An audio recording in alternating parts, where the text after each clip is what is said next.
Ladies and gentlemen, boys and girls, welcome back to the only podcast produced by three winners of IMSA's Spirit of the Race Award. That's right, you're tuned into the Check Engine Podcast. Thanks so much for being here. My name is Nick. As per usual, I've got my co-hosts with me. Behind the producer box is Tristan. What's up? Behind the producer box. Yes, that's me. Producing away. Producing away. Yep. And also, the one, the only Andrew is back with us. What's going on, Andrew? Ooh, I need the verbal equivalent of a bow for that. I don't know. Oh, thank you. I tried something there. Thank you. Thank you. I tried something there and I don't think it went. Yeah, so did I. We're off to a slow start. It's going bad. Aren't we always? You can tell it's been a while since we've done this. I'm so rusty. So we got to shake some rust off tonight for sure. As you can tell, we're not professionals at this, folks. We do not do this for a living. We do not work for any automotive companies. We do not work for race teams or race leagues. We're just three guys who love talking about cars, and we don't want to just talk about them at you. We want to talk about them with you. So feel free to reach out, man. You can find us at checkenginepodcast.com. There we have a direct email, inbox at checkenginepodcast.com, or you can find us on the socials. We're on Facebook, we're on Twitter, we're on Instagram. Facebook, it is Check Engine Podcast, so be sure to like us there. If you don't like us, that's cool. At least share us with some other people, because you might know someone who would like us. Twitter and Instagram is a slight change. We are at Check Engine Pod on both of those. There's no cast on the end of it, so give us a follow over there as well if you don't mind. And if you're really, really into us and you really like what we do have a support page. We actually have two support pages. One is support at anchor.fm/checkenginepodcast, or the other is patreon.com/checkenginepodcast. None of the money that goes into there will be put in our pockets. That is all going to be used to make this a better experience for you, the end user. So thank you in advance if you decide to help out. Housekeeping over, what is on the docket? Tonight, we're going to talk about, is it the most premier name in all of car culture? Ferrari? Molto bellissima. Oh, molto bella. Forza Ferrari, yeah. It must be, right? Ferrari has to be. When you think car, the first brand that pops into your head, besides maybe Tristan? Right, other than Tristan who thinks Audi. We'll come back to that later. But I think it has to be the premier name, right? I mean, they have their own amusement park. Oh my God, that's right. I never even thought about that. So we're going to talk about Ferrari. We had to eventually. I've uncovered some things that have completely blown my mind, and I have takes. I have Ferrari takes. Are they as hot as Ferraris? Way to sell it. Yes. Concerned groan. Yes, they are as hot as people think Ferraris are. Oh, that was the first one. Getting rolling early. That was a great sell, man. Jesus. Before we get into any of that, though, we should always start off with a pace lap or two. Does anyone have anything for the group? Actually, I have a question first. Have either of you ever driven 25 miles an hour? Ever? Like on purpose? Well, I mean, by definition, yes. No, I mean just ever. I passed through 25 miles an hour. Because I was behind... It must have been a moment where I was traveling 25 miles an hour. I was behind a student driver in a 25 coming down, kind of the back way. Mm-hmm. Oh my God. Honestly, have you ever driven 25 miles an hour? No, you know how slow that is? And what's more... And just stop at 25? No. I've driven slower than that in parking lots, obviously. And what's more, that is a gear that doesn't exist in my car. I believe it. I cannot go 25 miles an hour. I can go 30 or I can go 15. It's unbelievable. I did not realize how 25 miles an hour is very slow, and I guess I've never driven it. You feel like you can get out and walk faster than 25 miles an hour. So bad. Yeah, I've never, like I said, in parking lots or obviously like heavy traffic situations, like downtown somewhere. Well, Like yeah. you'll kind of crawl around at 12 or 15. Like I but said, that's up and down through 25 miles an hour. That feels like it was a little faster than what we were driving. I don't even know what happened. It took me 100 years to get from 94 to here. That's all I know. Or from yeah, we've been when we said we haven't done this in a while, we were waiting on Andrew to get here. Yeah, exactly. And Yep, the whole time in transit. So, I have a semi-related neat car story, if not neat car news. As we, I believe, have discussed at least once on the show already and many times between us, there is definitely an established scientific principle called the Grand Theft Auto effect. Yes. As soon as you purchase a car, everyone else has one. Yes. And it's a real thing. yeah, so now... Look it up. It was in the Geneva Convention. Geneva Convention. Dealing with prisoners of war and what cars are on the road. Yep. So Yes. So of course now I see WRXs everywhere. Everywhere. They really are everywhere. Yeah. So I'm driving home from work and I see a white one appear in my rearview mirror. And it's stop and go traffic, so who's passing who is just kind of dependent on all the wave theory going on. And we come up to a stoplight and the white WRX is right next to me. And flying directly in the face of our last episode, who is driving this WRX? Flat build cap dude. Nay. A grandma?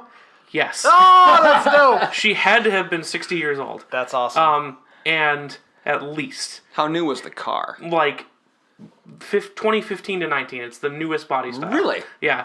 Wow. A CVT, because I wouldn't want to be driving a manual at 65 necessarily, depending on if my knees are still intact or not.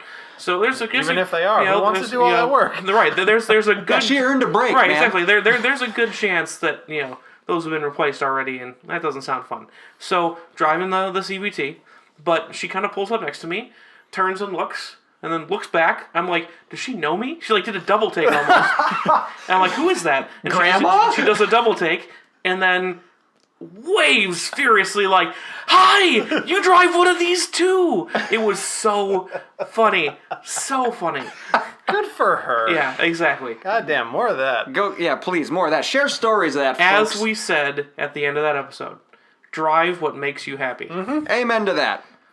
I honestly, I didn't know the WRX came with the CVT until we went to go pick yours up. I really think that a lot of people could drive that car and maybe even should, but aren't even considering it because they probably don't know. I mean, They think it's manual and that's it. well, it rides very nicely on the road. It has that thing in supposed old people's cars like Scions, the step out is very important. It has a very nice one of those. It does. But, it's got some horsepower to it too, so. It has, in the words of my dear departed great-grandmother, quote, some pep. Some pep. Yep. Yes. Some pep. Yes. Definitely comes with some pep. That's a Subaru. It's very safe. That's That's how you another get And it. thing, too. reliable. It's very Safe and reliable. Yep, absolutely. I've got a couple bits of neat car news.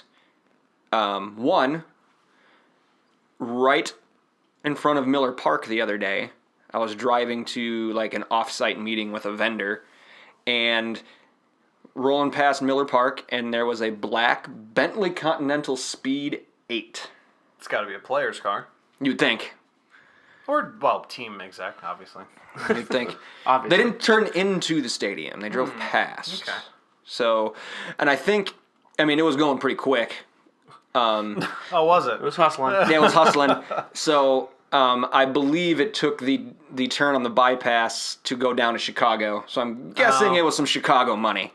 That could be too. They do have. That's where if you drive a nice car in Milwaukee, you bought it in Chicago. So, well, It's true. And the other one that I want to bring up, also hearkening back to the stereotype episode, on the way into work this morning, I was behind a Veloster Turbo.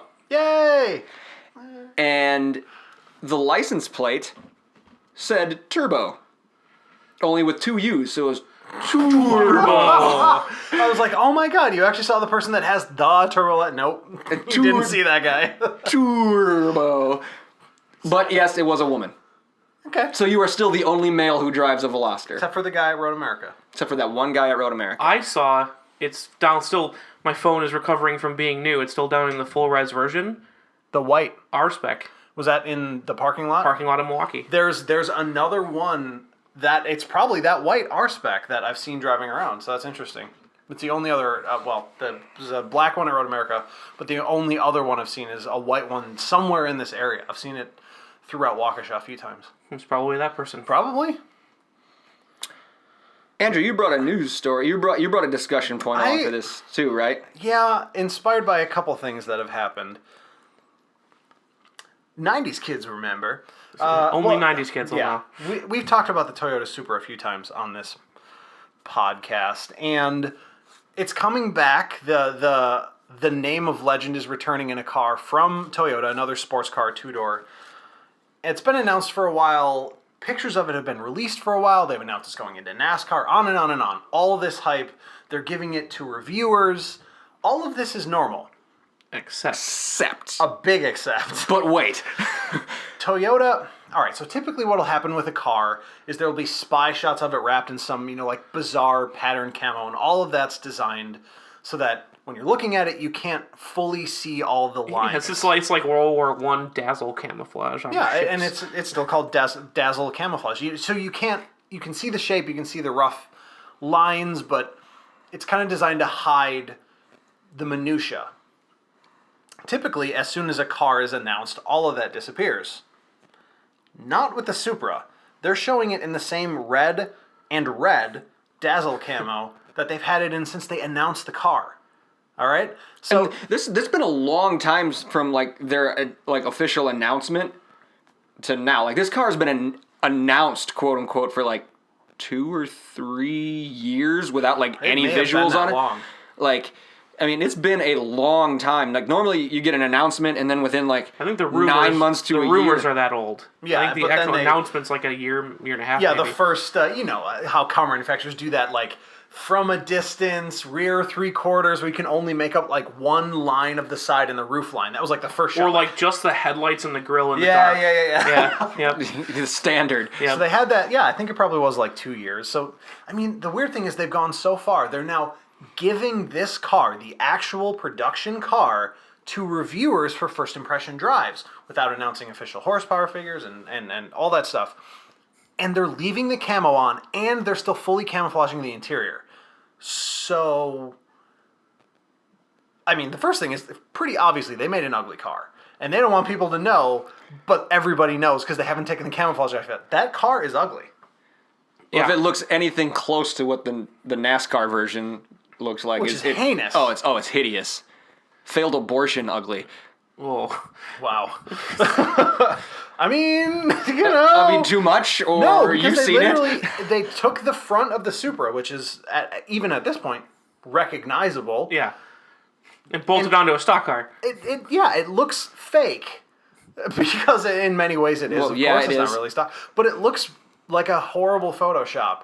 And they're still... But the thing that just blows my mind is that Jalopnik had pictures of the interior of the car, and it's all covered in felt. What are they doing? It's a shaggin' wagon. Is the inside as bad as the outside? That's really my question now. I thought it looked bad on the outside. I don't know. I think it's totally bizarre. Clearly, Toyota has made a really ugly car, and I don't think they know what to do at this point. Because they know it. They're so far down the road, and they definitely know Let's give it to the reviewers. Let them talk about the drivability and the power delivery and the handling and all the other stuff besides how terrible it's going to look. Without announcing figures. Yeah, let's sell them on the other stuff first. And then say, oh, by the way, this is what it's going to look like. But here's the thing. Even if it is ugly, and it is, no one cares. Everyone's just the Supra, people are still going to bandwagon it. It's whatever. But they're also doing another thing that really irks me when car manufacturers do it. They're doing the thing where they lie about the purpose of technology in the car. So, I forget who it was at Jalopnik who wrote up the test drive they did, but they were there with the designer of the car, the guy who designed the whole thing, the ugly car. And he said, oh, well, it's not coming with a manual. It has to have dual clutch gearbox because there's too much torque. And the shifting would be hard if if it had a manual. Okay, so that's a lie. Let's put that to the side. Well, I mean, how much torque would you have to have? To make it too hard to shift. Well, that's what I'm saying, and they're estimating it in the low 3s. That's like... High 2s, low 3s. Would you need, like, semi-truck torque? In a And even they have manual transmissions. Right, and they do it just fine. It's like when Lexus said about the LFA, it has to have an electronic tachometer. A real one couldn't keep up. It couldn't rev that fast, Okay, yeah. you're lying. Just say you Hey, want it that by the way, same manufacturer. That's true. That's a really good Same point. parent company. Just, you know what? Don't do that. Don't create false mythology. Just say this car is better with a double clutch, because at that point, now you can't deny that. A double clutch gearbox, a good one, is better than a manual. Yes. It's Yeah. fine. Had I had an option of a DCT or a manual in my WRX, I would have taken the DCT. Probably, and it, and Even though I wanted to learn how to drive one, I would have still been like, actually, I'm going to have one of this. it's better. It's fine. We can just say now you can drive a manual because you like to drive a manual. Yes. Don't do all this, and make better looking cars. Honestly. Yeah, Toyota. I can't believe you've done this. You hear that? Huh? No. I don't think anybody from Toyota listens to this. If you do, make a better looking Supra already. So, all right. Moving on. Moving on to... Almost the antithesis of Toyota. I was going to say that. What is certainly held up as the paragon of car design. Throughout history, that's kind of what it is with Ferrari. It's not that they're always considered the best looking. It's that throughout history, they're never considered less than a premier car. There was never like a dip, like with Lamborghini. Yeah. They were always considered that premium tier. Well, I think they dipped in the 80s, but everybody dipped in the 80s, so it doesn't really count. Well, yeah, and it wasn't like a reputational hit. It was just every car that was made in the 80s was super ugly. Everyone's like, oh, it's the 80s. Yeah, well, shit. Okay. Well, We'll get to that. We'll get to that. This all started when I stumbled upon a list of, at the time, the 35 most expensive cars ever sold at auction. That's now 36 most expensive cars ever sold at auction because there was one people sold. are just making stuff up now. No, because there was one sold at Pebble Beach for so much money They had to put just it- added it on the end. It was the most money ever. So, 36 most expensive cars sold at auction. No repeats. It's not like the same cars resold a couple times. All different cars, all individual models. There's not a repeat model in the top 36? No. There are repeat models, but not repeat cars. Sorry, Like my repeat mistake. VIN. Correct. Okay. All individual VINs. Got it. So 36 cars. On that list, 36, there's only 8 makes. Ford, Alfa, Aston, Jaguar, Mercedes, McLaren, and Ferrari. 4 of the top 5 are Ferraris. 7 of the top 10 are Ferraris. All in all, 24 of 36 cars on that list So are literally Ferraris. 2/3 are Ferraris. Exactly 2/3 are Ferraris. I guess 20. I wasn't that far off. Here's something that's even crazier. 15 of those 24 are all the same model. So 3 letters and not the one in my dream car from my pick from the dream car episode. no. They're all 250s. Oh, Variations of the 250. right. So, okay. Here's the thing. Can we get like a drop of the USSR theme here so we can talk some money? It's just like na na na na na. Okay. Tristan, get on that. Moving on. I'll make that happen. Because this number is so goddamn outrageous. 24 cars. 24. $462.6 million In Ferraris. For those in Ferraris. For those 24. Uh-huh. And 245.3 mil just on 250s. What is going on?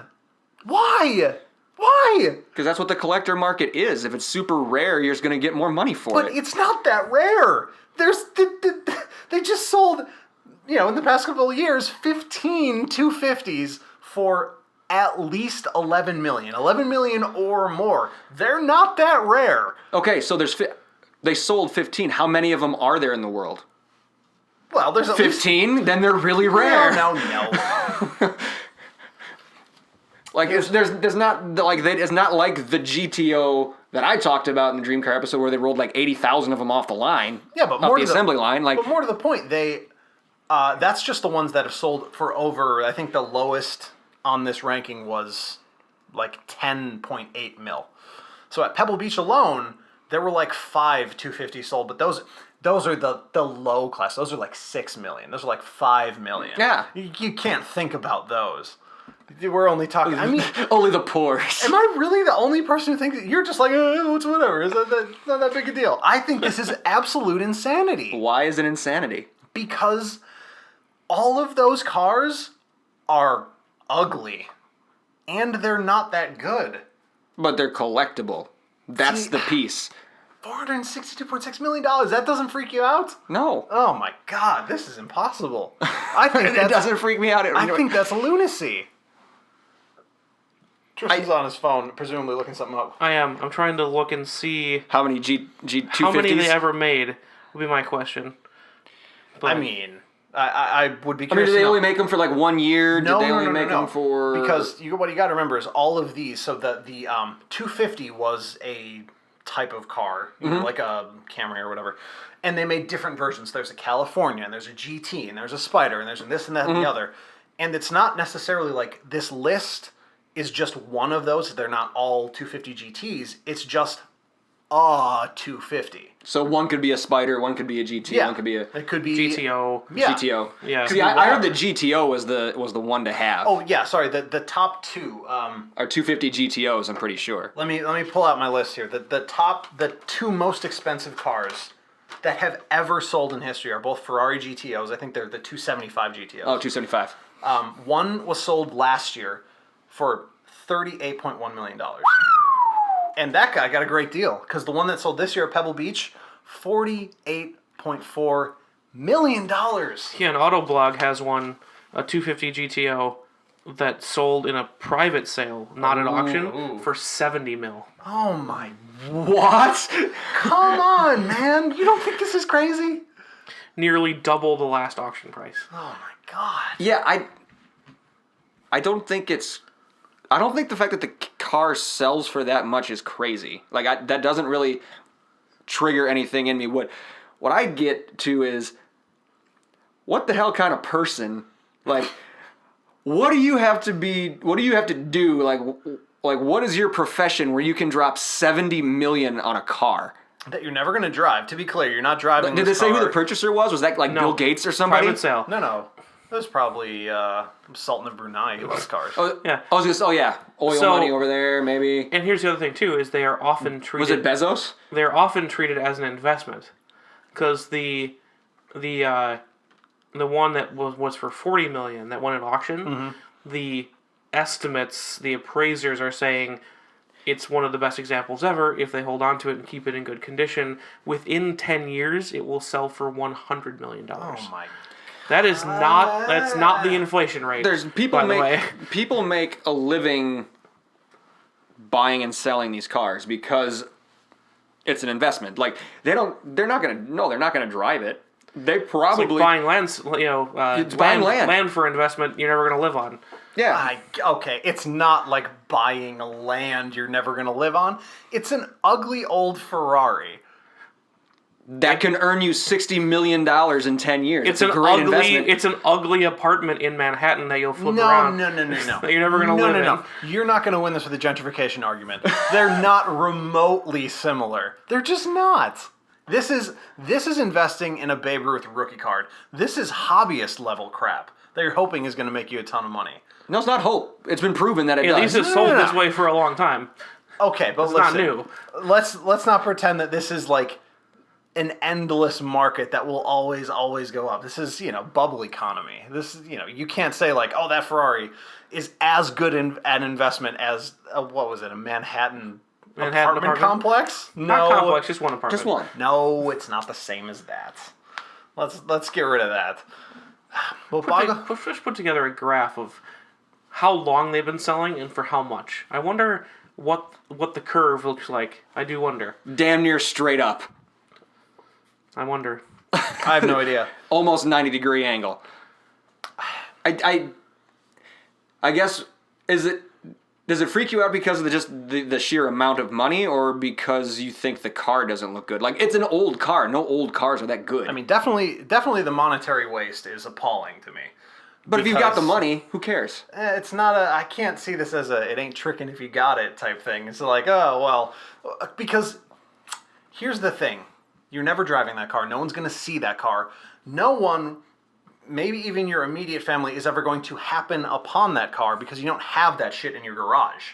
It's in a hermetically sealed vault in the middle of Nevada. You know what I mean? If you really want to appreciate it, you're not even looking at it. You're just hiring someone to polish it lightly once every month. You know what I mean? Yeah, So- because you got the money to do it. So, you know, but what I'm saying is it's not a collectible in the true sense. It's just sort of something else. It's like... An investment. no, it's like... Like that apartment in Manhattan. It's like play money. Because, you know, that guy who bought that, he's not depending on that car to gain $40 million in 5 years to make his living. It's just, you know, it's Right. play money. So part of it is the waste, because it's... You know, the cars are arguably crap. The 250 was famous for being garbage. It had terrible brakes. The build quality was bad. And, you know, the convertible ones all leaked. Every single one. But, there's always that but, it's a Ferrari. And if I'm not mistaken, it's a V12 Ferrari, is it not? I don't know, and I don't care.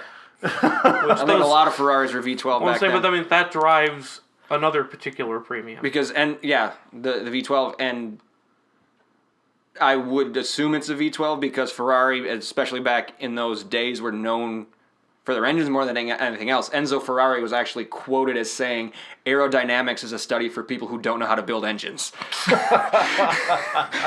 So, That's funny. Okay, and the other part of it is Ferrari's built only 54 major road models since they've been around. in 70 years? Yeah, only, you know, that's not a ton. Well, yeah, they don't go by, like, don't have an entire line of cars. Like, they'll build a the car. 2018 Ferrari 488 versus Right. 2019. Well, that exactly. That's what I mean. Yeah. Like, they'll build a car or two for a couple years and then retire it and introduce another one. Right. Yeah. So 54 is a pretty low number.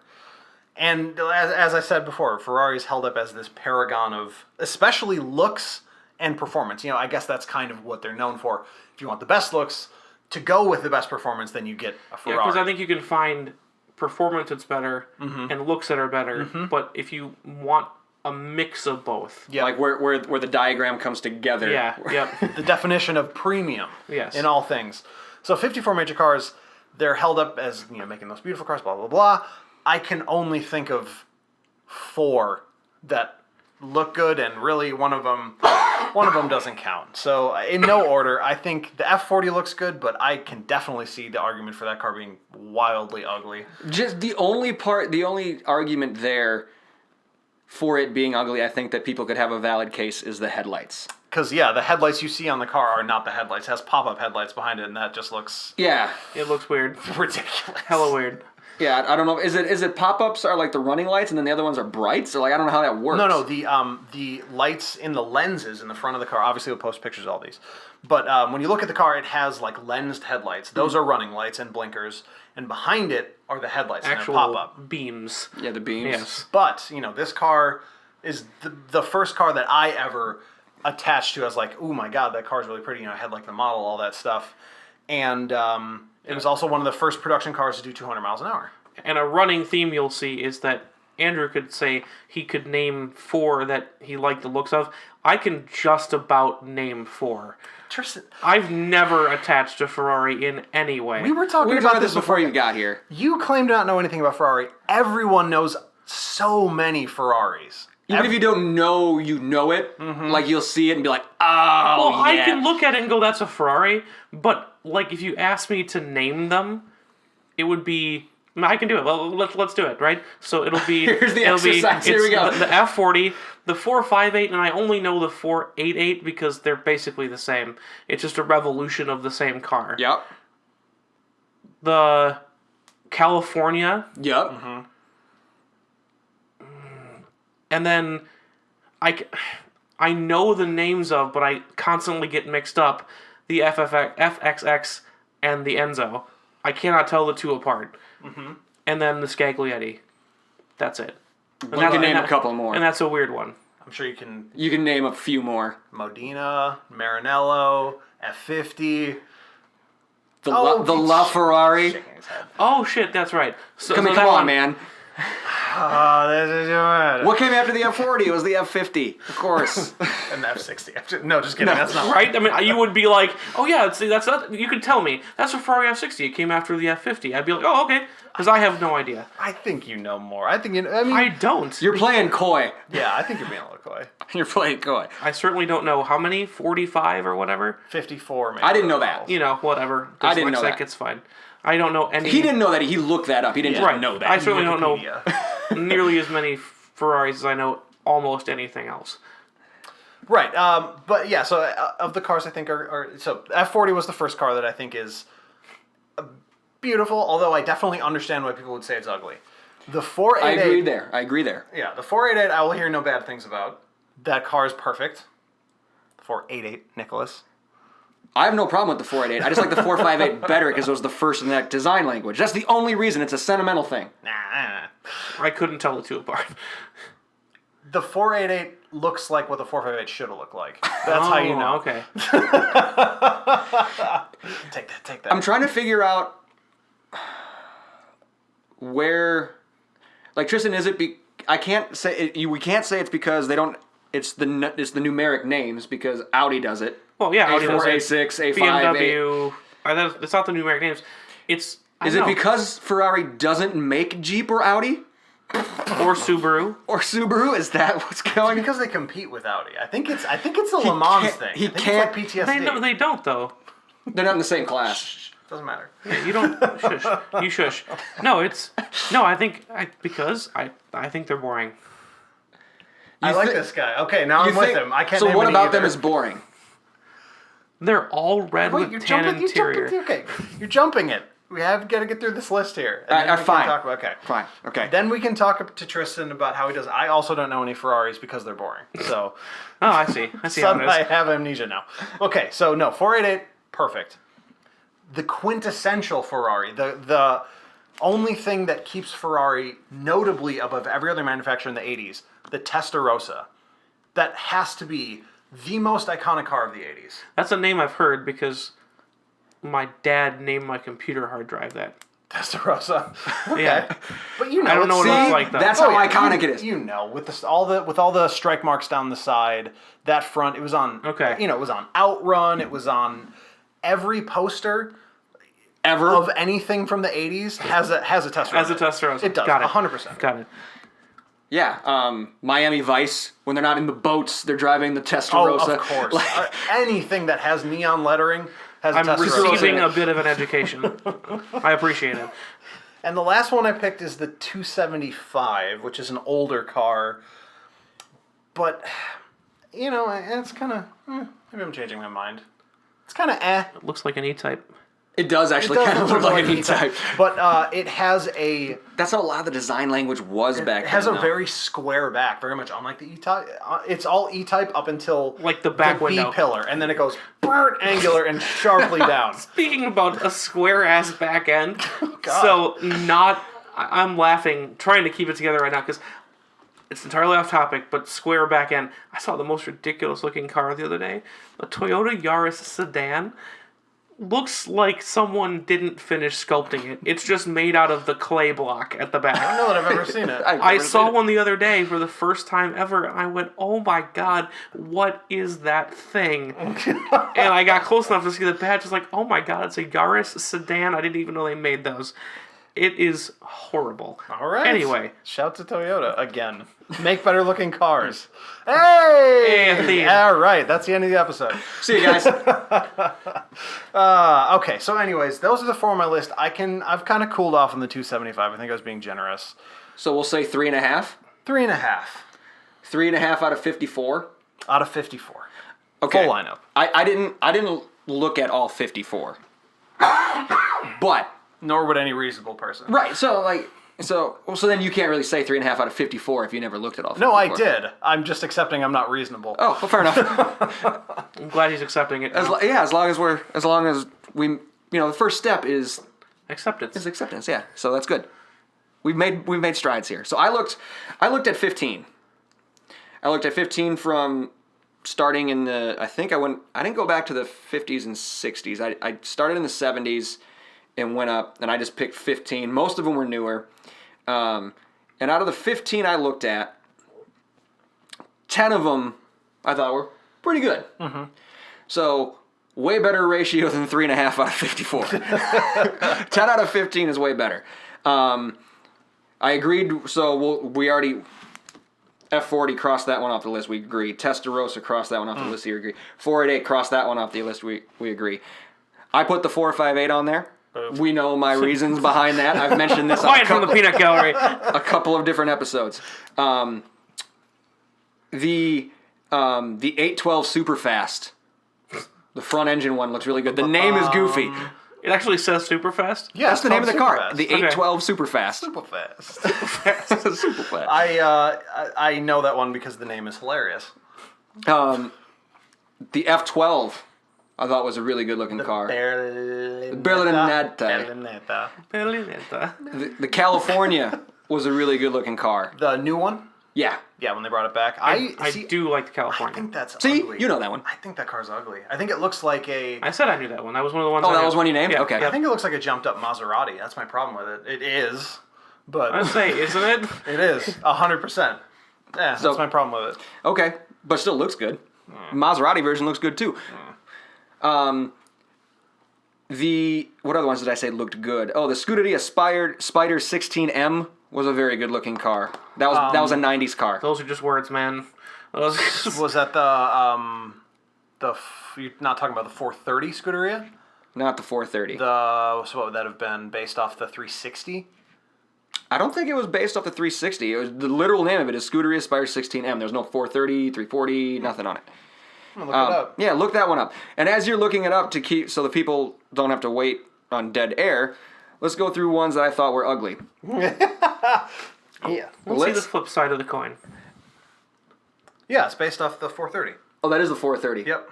Okay, my bad. They all sound like Ford trucks, too, by the way.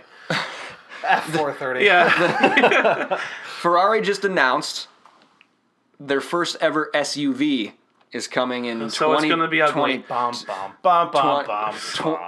2022. First of all, the name is one that nobody's going to be able to pronounce.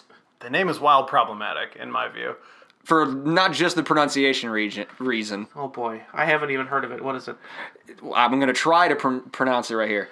Give it to the Italian. Puro sangue? Puro sangue. The pure blood? Yes. I don't know, man. I don't know if you want to be running around producing the pure blood when we got people in America like blood and soil. I don't know if you want to be doing that. Hey, think about it. At least, like, a German car company didn't do it. Well, that's kind of my thing. But it would be kind of like... Yeah, but weren't the Italians aligned with them? They were, but the Germans were the blood and soil Well, I mean, people. and to be clear, Italy has a incredibly messed up racial history as well. Mm-hmm. I understand that they were not remotely considering that. Because they're horses, really, is what they're going for. They're going for, like, purebred horses. Like purebred horses, Yeah. yeah. So we're not accusing Ferrari of that by any stretch. They need to think about these things. Well, and purebred race, that's always been their thing. Ferrari makes the purebred racing machine, for the road. Oh, and by the way, it's ugly as shit. They haven't even fully. They released a sketch and it looked terrible. It looks That means really bad. Ferrari, that means you still have time to take a lesson from what we've already told Toyota. Yeah. Stop making ugly cars. Already. And then also the picture you sent on the group chat Of the other the Monza. Oh my lord. How god awful is that It's thing? unbearable. They, for people who don't know, we're talking about Ferrari released. There's a name for that style of car. SP1 and SP2 Monza was like the one and the two, the two different models that they showed in the picture. Like one was the black one. Yeah, but they're like windscreenless, sort of like old fashioned Le Mans cars club sport things. club racers. Yeah. Ooh, but you know what it looks like to me in those pictures? Tristan, do you have them pulled up? I'm doing it right now. It looks like... Remember when Audi announced their new design language for the A3? It looks like someone cut the top of an A3. And they're like, this is a sports car. Sports car. You know what it looks stretched like? it out. What it looks like is, somebody, some big fat guy, sat on a Jaguar F-Type, and then the roof broke, so they had to cut it off. F-Type. Okay. Yes, Yeah, I can see definitely. that. Yeah. Definitely. I can see that. Squished the whole car, and they went, oh man, the roof is ruined. And Is they it the just cut it off. Caterham that doesn't have the windscreen? Like the little track day car? Is Yeah, Caterham's, Crossbows. not a crossbow, but there's one that's bigger though. It's wider. It's not. I do know what you're talking about. I cannot remember what it's called. I just remember the Top Gear thing. Radical? I can't remember at all who made it. Yeah, Radical makes that, prototype track day car. I think this was a German company.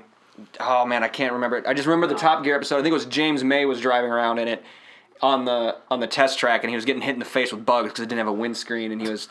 What was it? I can't remember the name of it. We'll figure it out. Yeah, but anyways. But that's what the Monza reminds me of, and it's terrible. It reminds me, actually, what it reminds me the most of is cars that are not supposed to have drivers in them. What they were yes! what they were going to do for the Yes! robot racing tied to Formula E. Mm-hmm. It looks like it's not designed to have people in it. And then they pulled the actually, we need drivers. We have to teach the machines. We have to teach the machines yet. But okay, and yes, whatever. Looks are objective. I don't care about any of that. Here's the thing to remember. When we're talking about the rest of these cars, when we're talking about the 250s and the 275s, $17 million, $40 million. I mean, it's just not rational. It's not logical. There's a lot of things out there that aren't rational. That like spend-wise, that doesn't bother me. But, I mean, okay. If somebody wants to spend their money on that, fine, go do it. Who Don't cares? give me that libertarian. Get mad. But when you think about... How about okay. you don't get mad for once? But think about something like the F40 that is a genuine accomplishment in the history of motorsports. Before this car came out, no car had done over 200 miles an hour. No street legal car. Right. The day after this car came out, a street legal car could do 200 miles an hour. Things changed that day. That drove car innovation. This car continues to drive car innovation. Mm-hmm. And this car doesn't sell for anywhere near a good condition 250. A car that was objectively trash. It's so weird. I don't get it. Is it rarity? It's rarity and there a bunch collectability. of That's those? all it is. In comparison? There are almost no F40s. What's the going rate on an numbers were in F40? the hundreds. Let's look up a F40 sale. My phone is on a charger in another room. I can't pull it up. So it's got to be a collectability thing. There has to be less 250s out there than F40s. 12 things you know about the F40. Oh my gosh. Sorry, this is the actual Car and Driver Archive test. Oh my god. Really? Okay, so the sticker price was $700,000. In 1987? In 1987. Oh my god. Was how much? 700 grand. I just choked. Oh, this car is peanuts. This car is for peasants. Only 1.7 mil. Nothing. It's selling for nothing. Yeah, 1.24 is one I found. That's barely even inflation if it was introduced at 700,000. Come on. Now, to be fair, though, this auction listing from Sotheby's says it is one of 213 with a catalytic converter and non-adjustable suspension, which means there are ones either without cats or with adjustable suspension. Yes. There's more than 213 of these cars out there. Right, but it's not more than a few hundred. I would Right. bet. But I think compared to however many The 250s are 250s? left, that might be part of it. It's That's just, gotta be it. but that's it. So No, I agree with your argument of if you're talking in terms of automotive history and what it means to technology advancement, you're 100% right, but that's not how private sales and collectability works. It has nothing to do with what the car actually did for the industry. Okay, so I actually have numbers on specifically the Ferrari GTO. Which is, the Ferrari 250 GTO, of which I think on that list there were like 7. Okay, Something 7 like of that. the top 36. 7 of the 15. 7 of the top 15. 7 of the 15 of those 250s. Because remember, Oh, of yeah, that yeah. car of 30, that list of 36, 15 were 250s. Got it. In between 62 and 64, just those 2 years, they only made 36, and 33 had a specific bodywork. Yeah, who knows? This is all Ferrari people shit. Ferrari coachwork stuff, yeah. Yeah. Oh, man. So I mean, that was when they were less than new. 20% of the F40s. Of one type of the F40. That's Right. just the GT. Because remember, there were 3 other models. So right, when they were new, it was less than 20% of the production as the F40. So now you don't know how many are left. That was just when they were new. But they That's weren't. But they weren't So making that's tons of them. but that's where the price comes from. That's that's it. That's the beginning and the end of it. Collectability. But again, if we want to talk production numbers, there's stuff on the list that's way rarer that doesn't sell for as much. McLaren F1s, a Duesenberg, Mercedes-Benz 540K. McLaren F1s they made 100. So that's more. That's more, but again, we're talking about one trim. They only made 100 total of those cars across all trims. You know what I mean? So, like, for example, we're talking 250 LM, GTB, GT, California, Spider. All of those are 250s, and all of those appear on this list, versus 2 McLarens, F1s, out of 100. I don't know. So, we've beaten that list to death. Mm-hmm. We're here to hear some hot takes about Ferraris. Oh, they're all ugly. They're all a waste of money. And it's absolutely idiotic that the 250, which is a bad car, sells for galaxies more than a car from the same manufacturer that genuinely changed the entire face of motor production for the rest of history. Fair. I think those are hot takes. The last one's not even a hot take because that's, again, you're 100% right if collectability wasn't a thing. But, so let's peel back the onion then. You say, well, besides 3.5 of them, they're all ugly. Uh-huh. So what, to you, makes a car pretty? What makes it not ugly? I genuinely have no idea. I know a big deal for me is older cars. Like you said, they all look alike. And for me, it's, I get very weirded out by over fetishization. So, like, for example, we've talked about the DB5, the Aston Martin DB5. Yes. That car is the same car as the DB4. If you put them next to each other, no one knows the difference. Maybe one guy knows the difference, and he's the guy who's selling both of them. You know what I mean? They're the same car. The white one is the DB4. And the gray one is the DB4. To steal a little bit of some humor from some British car show, some anorak wearing man knows the difference. Anoraks. Yeah. And it's kind of the same thing with Ferrari. So you look at that 250. There are 4 or 5 trims represented. The only car in the 250s on that list that's something special is a car that was actually a race car. There's only one of those, and it was nowhere near the highest selling one. You know what I mean? So the 250 and the 275 look very alike. The 250 and the GTO look very alike. All of those cars, and it looks like an E-Type, and it looks like an Aston Martin, and it looks like a, yes, car design was at a certain place in history. Mm-hmm. But even if you just, and we all know I'm no big fan of old cars, but when you look across the ocean at America, the difference in car appearance, just in Europe, again, smaller landmass, all of that, the looks of cars in America varied wildly. I mean, they were trying some truly bizarre stuff in America.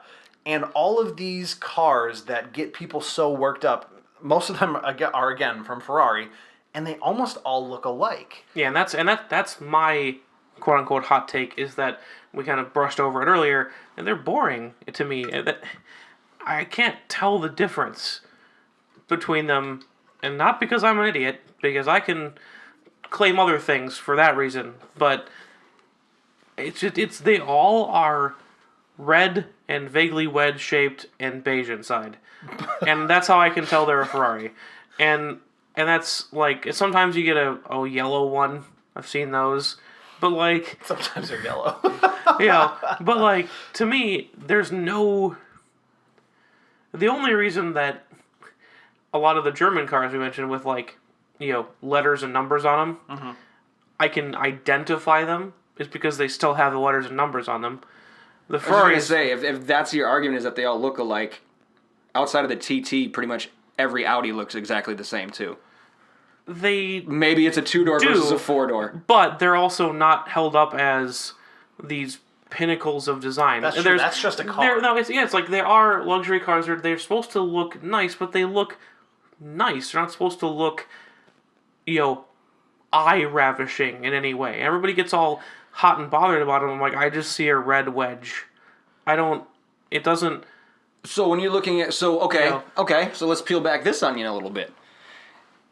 What is your opinion of like the pinnacle of design then? Would you go Lamborghini? Would you go... I think Lamborghini's up there. I think... Would you go McLaren? I mean, like... And no, because that's the exact same problem I have with McLaren. And they've admitted it. They're like, in our opinion, they said, there's only one way to go fast, and it's in cars that look like this. And they're all going to look the same, and we're okay with that. And so, yeah, they all look the same. And they're not trying to hold themselves up as pinnacles of design. They're the engineer's car. They're the pocket protector, glasses wearing, but I made $1 bazillion. I want to buy a car. They buy the McLaren because they're engineered within an inch of, British engineering. We'll say within an inch of their lives. Well, British engineering is good. British manufacturing, British electronics. Exactly. Yep. Nope. That's why they outsource this to the Germans. Stay now. away. Exactly. Yep. That's why they all have Bosch electronic systems. Exactly. Yeah. You have the other side of things. You have things like Pagani. Even some of the things like Koenigsegg. Like, it's a different type of styling. It's that very minimalist Scandinavian styling. But even I think that's, in a lot of senses, more compelling than, to me, what kind of all looks like the same thing. So I cannot even reliably tell the FXX and the Enzo apart from each other.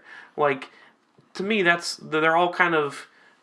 They're exciting, but in a nondescript way. You look at it and you go, ooh, that car's fast, and it looks good, but there's no... I feel like there's no joy in it. It's weird. Like they crank out these cars that happen to look good because they make them just much different than the last one. So they're like, oh well, the last one looked good. We'll make one that's kind of like that in overall shape.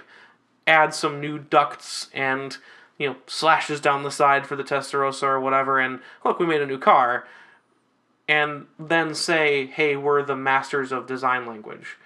And okay, Is it sure? And this isn't... I'm not trying to this isn't like a counterpoint or making an argument. This is a legitimate question. Is it Ferrari themselves that are saying this, or is it the... I think it's... Or is it the Tifosi? Is it the cult following? I think it's The fans that are saying it? What Tristan said connected a lot of dots for me, and I think you'll agree with me when I say it's both. Yes. Ferrari has said it, and specifically, Enzo Ferrari was not a quiet man. Il Commendatore or whatever they call him. Yeah. Yeah, for Ferrari sure. has said they make beautiful cars for so long that they no longer have to say it themselves. And what Tristan said connected a lot of dots for me, like I said, because what it comes down to is a self-building mythology around a car manufacturer that may, at this point, like you pointed out, just be building cars to fuel this buy it, never drive it, hope to God it appreciates market. And I don't think anyone can argue that that's not what specifically what Ferrari does. Because what they do, 458, okay.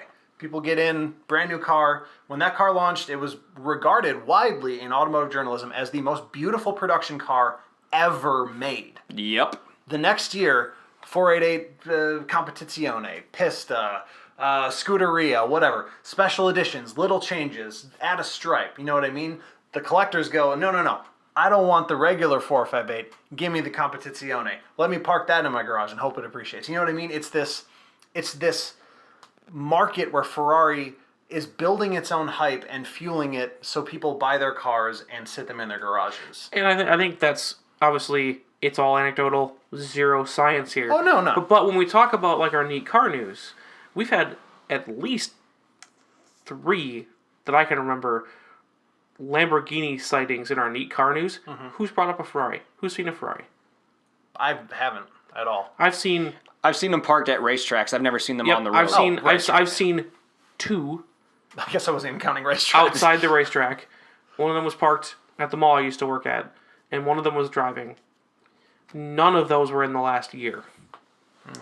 And I see Lamborghinis all the time because that's, I think, despite being this, Maybe that's the mindset of the buying group. Exactly. Yeah, I think it's part of the mindset of the buying group, and it's part of and I think that mindset is there because that's what they're told to do.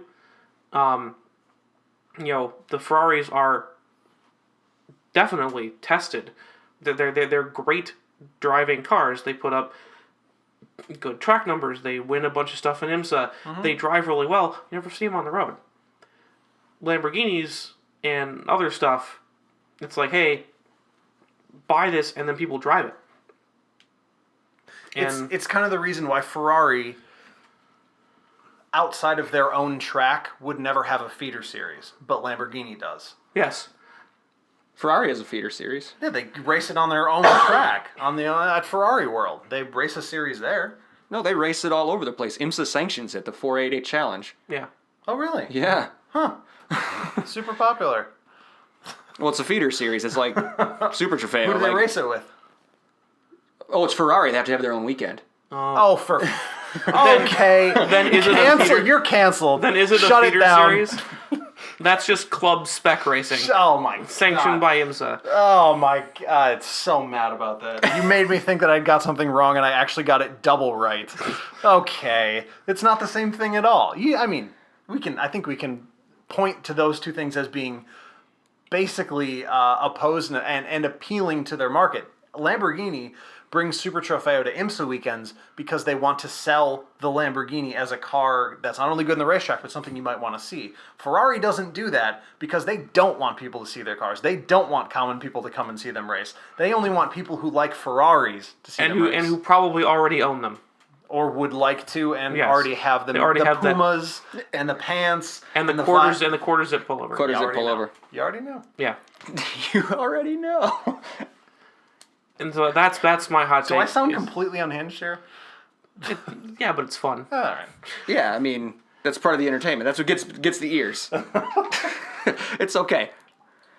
It's okay. I don't know. Sorry, I cut you off, Tristan. Yeah, go ahead. No, so that's my take on the whole Ferrari thing. Is that, and like I said, the German cars may not necessarily be better, but they do wear name tags, which helps. And That's a valid point. And then you can associate, I've read something about this number, that's this car. Versus like, I heard this, and this is why we're gonna have to post pictures. Oh yeah, because people don't know. Because you can't say like, I think it looks more like people this. know than you do. I know, but I'm saying, certainly not all of the ones we've talked about. No, I've got a huge list here. This is going to be a massive photo album for this one when it comes out because we talked about a ton of them. Talk about a lot of cars. I don't know. I'm not buying into the they all look alike thing. Yes, like a 458 to a 488 because it is an iteration on the same platform. In a period, they all. That's cool, but the 812 Superfast. Actually, yeah, great name. I can't help but laugh at that name. I can't help it. It's a Superfast, man. Come on, man. It's a Superfast. Front-engined, rare for Ferrari. So by nature, it's going to look way different. It's actually got a longer nose, more like a Viper or an AMG. They just want to make a Corvette beater. It's rare now. Actually, I didn't get to this one yet, and one of the cars I looked at was the Portofino. My comment was Corvette, ? Because it's a front engine that's almost exactly what it looks like. I'm telling you, you got to be looking at this 488 and be like, oh man, that's a Corvette. Because that's the future. That's what the new one's going to look like. That's what you got to do. It's the future. That's what the new one's going to look like. And I'm not a fan. But you know what? It's funny that you should mention the Corvette because, again, when I wanted to make fun of you about the Corvette going mid-engined, I asked if it was going to be a Ferrari fighter. There are so many other mid-engine cars that race in series all over the world. Mm-hmm. No one calls anything that's mid-engined a Jaguar or a Lamborghini fighter. No one calls it McLaren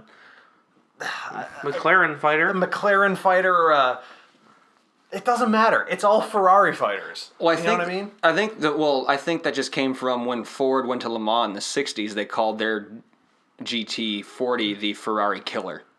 Ferrari Killer. Oof. Not the fighter, the killer. Beater fighter. What are you doing there? Well, they're all more or less the same. So, but I've never heard Ferrari fighter for modern day cars, race cars or otherwise. Oh, really? No, I acknowledge the Ferrari killer for back in like the 60s or whatever, It's but killer, I don't know. but I like for I don't know. They all any look the new same. iteration that's come out, I haven't heard. Oh yeah, this is our Ferrari fighter. It's like, no, that maybe compete. It's in the same class. Yeah, you're competing against it, but they don't like dub it that. Like they don't give it that nickname. We'll see. We'll see when the new When the new Corvette comes out, Yeah, when the new Corvette comes out. we'll see what happens. What is that? 2019? No, 2020. 2020. 2020. So in about a year's time. Yeah. I don't know. I guess for me, I had to attack the myth of Ferrari because you know what really all started. Some car website I was reading, I don't remember, published this retrospective of the F50, one of the ugliest cars to ever exist. It literally looks like a bent fork. And they're like, the Ferrari F50 is one of the greatest looking... Nope, that car is straight up ugly. And people... The car's bad. They won't even approach that concept with Ferraris. The Ferrari F50 is appalling. It's so bad that Ferrari didn't put it in any of their... they're in video games. They do all of this media stuff. They kept the F50 out of it for 7 to 10 years. Yep. Because that car is wild ugly. I agree with you there. It's going like this. Uh-huh. No one very can see bad. what you just did. I can see it. It's going... That's how it's going. There you go. it Add has- some sound to it. It has sinuses. It really does. The most appalling thing about the F50 was that was their follow-up to the F40. 40. One of the best cars ever made. Come on. You and you have followed to, up with a bent fork. when you see a mythology sinuses. like this, A gaping mouth, bent fork with sinuses. when you see a Check mythology into like the this, podcast I description of the F50. cannot help but question it. That should be the name of this episode. A bent fork with sinuses? Gaping bent fork with I sinuses. love it. It's perfect. Done. It's done. But no, when you see mythology like this, not just in cars, but anywhere, you have to question it because a lot of it isn't real. Well, that's what that was going to be Yeah, my wrap-up. Like, and how much especially- of myths are actually true? Especially That's when why it's it's a myth. Especially when it's so bulletproof. Because Ferrari people, they like the F50 because they like all of them. I mean, like even I'm an Audi person, and I can say there were definitely some clunkers in that bunch. I'm a Corvette person. And yeah. I don't like the new one. I don't like the C7. And you definitely don't like the next one. Nope. We already know that. We already know that. But Ferraris are so unassailable for Ferrari fans, and I think that's my problem, and I've chosen to have no interest. Maybe that's my problem. You're not wrong. If perchance anyone anyone that listens to us, and I think I know one person who's going to be mad, is really into Ferrari, they'll never listen to us again. They won't even make it through this episode because they'll be so enraged that I got something about the stupid 250. I don't care, but that's it's almost like cult-like, and everyone on that buying list has literally and figuratively bought in. I'm a member of many cults. Let me tell you something about cults. I'm an Apple fanboy. And there have been products that sucked. I am a Audi Volkswagen fanboy. There have been products that sucked. Plus Dieselgate. Yes, which is a thing. Yeah. And I think a lot of Volkswagen people acknowledged that. They weren't like, well, that doesn't matter. You couldn't not. And it's just something that it blows my mind that the entire unimpeachability of anything that Ferrari does among Ferrari fans, it's just weird. That's it. I just wanted to shit all over Ferrari. I'm glad you two indulged me. Was it a good shit? Do you feel better? I feel okay. I just know, obviously, like Tristan pointed out, none of this could possibly even begin to matter to anyone who's already Anyone who's bought a pair of shoes or any clothing that has the Ferrari logo on them, they're gone. They're too far gone. They'll never even be able to hear a negative comment about a Ferrari. Yeah, I didn't do this to change minds at all. I just wanted to point something out. It was, That's just weird. It was a therapy session. Is what it was. Yeah. Yeah. It was a therapy session and hopefully a friendly word of warning to those who have not yet bought your Ferrari clothing but are thinking about it. Yeah. Just hold off. And take a real look at the bent fork with sinuses. That's right. And remember, Ferrari made that. And with that, we'll wrap this thing up, guys. Before we take off, do we have anybody to thank? I actually would love to thank Ferrari because regardless of what Tristan says, red with cream interior. Wow. I'm not it's saying it looks beautiful. bad. Oh, by the way, Andrew's Italian. If anyone, we should have filmed I've this. always been a Lamborghini man Yeah. in my heart. You know what's weird? Like, I guess you go over to Italy, and you don't see very many Ferraris in Italy. Of course not. They have a lot of socioeconomic problems. Like, well, and just this space, right? Like, not a lot of room on their roads for super wide sports cars. Yeah. Like, just the practicality purpose. Oh, by the way, Factor, also, I mean- as we're talking about Ferrari versus Lamborghini briefly, Lamborghini gave the Pope a Lamborghini, and so God's on Lamborghini's side. Yeah. I think God's on Lamborghini's side with a bribe. Okay, it doesn't matter how it happened, A couple extra prayers. but it was a beautiful whatever. Anyway, Go. I saw that picture of him going like, "Ooh, I like this." The Pope was kind of funny. Uh-huh. I would like to thank. I don't even know. Let's see. I'd like to thank the traffic engineers who are working on the Capitol construction right now Wow, you're actually thanking major construction. because this is weird. finally Ooh. they've figured out to manage a rush hour scheme where in the morning the right side is 2 lanes and the left side is 1. Oh. And then somewhere around lunchtime they flip it around so I can commute down Capitol Drive now. So thank you. Well, it only took them. It only took them like 2 years. Three months that I was driving 3 it. months. But I don't know before then, but they finally figured it out. I can actually commute down Next time, Capitol 2 now. years. It's a miracle. Well, I've been working at the I office was longer gonna than he say. has, so Yeah. yeah. It's I alternate between Capital and Lisbon depending on how frustrated I get. So Yep. Thanking construction. That was big. that's a wow. That was big. That hurt. What about you? Actually hurt a little. I feel my leg. I have to carry him out of here. What do you got? I would like to thank electricity. Yep, All right. because without electricity, we would not have been able to look up all this shit on the fly That's because true. it's keeping all of our phones and laptops and everything and iPads charged. So it helped to make for a better episode tonight. It did. Shout to electricity. What up, electricity? Makes an episode tonight. Can I stop pedaling this bike now? Yes. Andrew's getting really tired. My We legs gotta- hurt. And we'd also like to thank each and every one of you for tuning in. We appreciate you. Whether you're listening on Anchor.fm or anywhere else podcasts are streamed, like Google Play or iTunes or wherever else you can find. Too many to even remember. Yeah, I'm getting hung up on how many of them there are. We thank you for tuning in. We cannot wait to speak to you yet again. Take care of yourselves. Good night. Good night. Okay.